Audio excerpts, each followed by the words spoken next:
What's up, everyone? Welcome to the video. Today we're going to take a look at how to change the battery in this Toyota Crown remote key fob. This Toyota Crown key fob is going to use replacement battery CR2450, and I'll put a link in the description box of this video to where you can find these replacement batteries if you're in need. So the first thing I'm going to do is grab my key fob and remove the emergency key that's in the bottom of it. That's done by pressing this release on the back of the fob that my finger's on, and then the emergency key will slide out like that. Now if we take a look in this space where this key just came out of, this is the slot that this key just slid out of. And then if we're looking at it in this orientation, just below that we see there's that other slot right there, that other kind of little notch. And if you notice, this key has a little bit of a lip on it. So what I'm going to do is take my key and push it in that notch.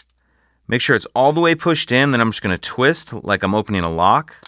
And as I do that, you can see it starts to split the case open. So then I'm going to hold it with the buttons facing down and pull the back cover off like that. You see our battery right here. I'll use my key to get under the edge of the battery like this and just help pop it out of that little battery holder.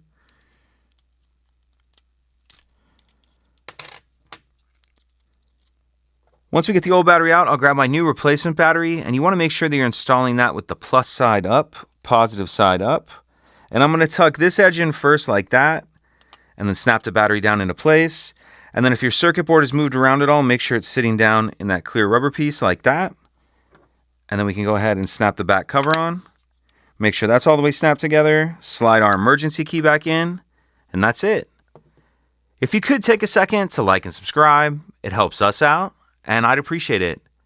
Thank you.